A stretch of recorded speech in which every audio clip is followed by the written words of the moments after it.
Okay, I'm back with you now. I've got the trailer loaded up. You can see I've got my cooler right here, my cam kitchen as I showed you earlier. Got my Rubbermaid action packer. Plenty of room here still. Come around this way where you can kind of see. I got some room to put some things on top. I can carry some water in here. This is deep enough where you can stack two of those things together. They're made to fit together and stack real nicely. You can put a stove up there. I'll definitely need to figure out a way to lash that down so that doesn't move around, because that really is the killer, is having stuff bounce, shift, and jump around. And by the way, the other thing here is I'm using, as you can see right here, I'm using a tie down like this. The nice thing about these, rather than something like that, is I had a bunch of these on the trailer last year. And they're great if you're using them, if you got some bungee cords or if you got things tied down. But if you're not using them, the things rattle around. And they just make an incredible amount of noise. And I'm trying to avoid any kind of vibration or noise. So that's why I've gone to these. And of course, my bar here, I've got it anchored down with Velcro. Another thing I did last year is, or this year rather, after last year's experience, is I added these pieces of wood across the top of the underside of the lid. And as I close that up, you can see those fit real nicely. And they do two things. Number one is they block off this gap here and provide just a little bit of dust resistance. But the other thing they do is with the hinges on the left side and those pieces of wood on the right, it really stops this lid from jostling back and forth, and really helps with that. Now you see I've just got a table saw stand there. I'm going to lift this lid up and rest it on that. One of the things I considered when I first built this is I've got the top that swings open this way. I considered having another one inside, a double top, that would swing open the other way. And that would allow you access to the contents, but when it was closed, you'd have a nice flat surface there that is about 40 inches wide. It's about 80 inches there, so that's plenty of space for a nice sleeping area. I decided not to do that. A couple of reasons. I just that's not something I need to do for myself. Also, that does add quite a bit of weight to the top of the table. This top is already heavy, being 3/4 inch plywood. It's already heavy, and adding another one would just add to that weight. On the inside here, I've got as you can see, I've put the smooth part of the cedar siding on the inside and the rougher part here on the outside. This is, as I said, 20 inches high inside, same height as a pickup bed. And I like that height. Some people like to have it a little bit higher so they can, maybe stack two of these action packers. And I guess that'd be about that high. But to me, that's, you're getting up pretty high. This surface is high enough that it's the only way to use it is to stand up. If you want to eat off of it or something, you have to stand up because it's so high. That's why I like this tailgate. When I get some straps on here, you can fold this down. It makes a nice eating surface at a decent height. Also, the higher you go, the more top heavy it's going to be. So I mentioned my wheels earlier. I had fenders on this last year. I took them off because they were too small. They didn't work that well anyway. And I haven't put them back on yet because I haven't decided what I'm going to do with wheels and tires. I'm going to go to 35-inch tires on the TJ, and I definitely do not want 35-inch tires here on this little trailer. That would just be way too much. These are already silly looking as it is.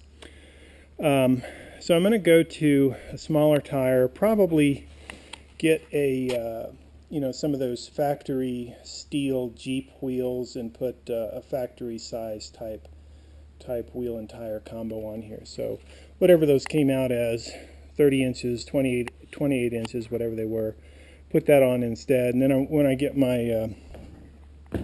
my wheel situation figured out, then I can put on whatever fenders I decide to use. Another nice thing about using the wood with the cedar siding, a lot of folks are thinking about going with the metal. Absolutely nothing wrong with that. You could get some diamond plate metal or one of those bare boxes, what have you. Excellent idea. The thing I like about the wood is, for one thing, it's very light, as I said. This cedar stuff, it's just light as a feather, but it is strong. And to me, the wood is just a little bit more forgiving as I, change designs and move things around. You can see over here where I used to have mounted the fender from last year. I decided not to go with that. So the wood's a little bit more forgiving and allows you to change, change your design a little bit. Not quite as easy as metal, because then you end up with a lot of holes and it looks like somebody pointed a shotgun at it. Wanted to talk briefly about this Yeti Cooler. These things are great for a couple of reasons. One, they're just amazingly performant. You can put ice in this thing and it'll last a week and still keep it cool. It's just amazing. Another great thing about it is, let me just pull these locks off of it. Open it up. You see, you can lash it down here while it's closed up and sealed.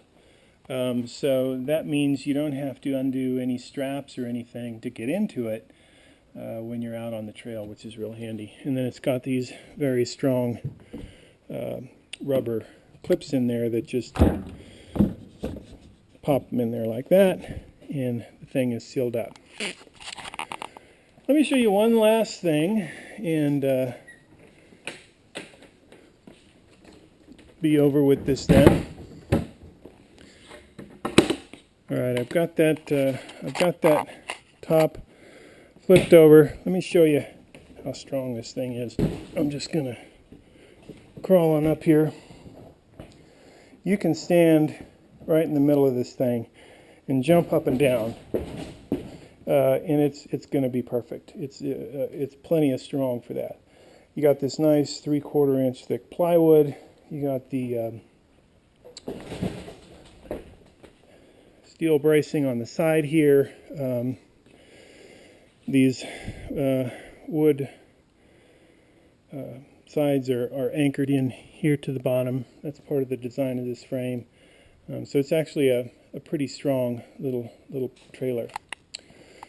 Last thing I'll do then is I just want to lift it up here and show you underneath. What you're hearing in there is not the cooler sliding around or the action packer, it's the contents inside of it. Tip that back here, and this is an axle that I bought from Eastern Marine to replace the one that came with the Harbor Freight trailer. And you see I've put some additional bracing here. Not really necessary, but I moved these spring perches in just a little bit, so that helps with it. I have the original Harbor Freight springs on there. They're very stiff because the trailer is so light. And the thing just bounces like crazy. I would love to put some softer springs on it, or one of the guys on the forum, actually that was the source of inspiration for my trailer build. His handle is Army RN. He replaced the springs and put a different design with shackles on there, and hopefully that would soften the ride a little bit as well. Harbor Freight sells these trailers in this size anyway, in two different configurations. One has the 12-inch wheels, which is what I bought. I don't use them, of course, because I replaced the axle. The other has 8-inch wheels. I don't know if those trailers are the same other than that. If they are, buy the cheaper one, because you're going to end up replacing the axle and wheels anyway. So, don't spend the extra money for 12-inch wheels. And the springs may, in fact, be stiffer on the 12-inch wheel model. I don't know. But again, as I said earlier, I prefer softer springs anyway. So that's where we're at. If I were doing it again, the only thing I'd change is I'd go to something a little bit bigger. This is a 48-inch long trailer.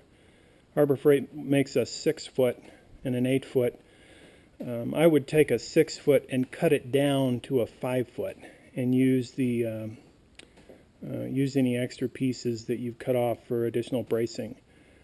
6 feet is a little bit long where I go. I go on a lot of very narrow trails, with tight switchbacks, and I wouldn't want a trailer that's 6 feet long. If you're going to be on the highway, of course, doesn't matter. But 4 feet is just a little tight. You saw when I had it open. I've got a lot of stuff in there, and it's been wonderful to be able to do that. But that extra foot times 20 inches of height would definitely give you some nice added space. The top is very strong, as I just demonstrated. There's lots of opportunity to carry stuff up here as well. You could get one of those hitch receiver baskets and take the hitch off of it and just mount the basket up here, less than $100. You could put one of those trapezoidal tongue storage boxes up front, but again, you have to be careful that when you swing the swing gate out that it doesn't make contact there, otherwise that would be a major pain to get in and out of it. So lots of options. That's what's great about these trailers. They are incredibly versatile and allow for a lot of different designs. This is the direction that I went, and as I said, there are some things that I would do differently if I were doing it again. But there are, dozens of different directions you can take with these little trailers and really customize them into exactly what you want for your situation. So a little bit long-winded there. I hope it wasn't too bad, but I hope you enjoyed it.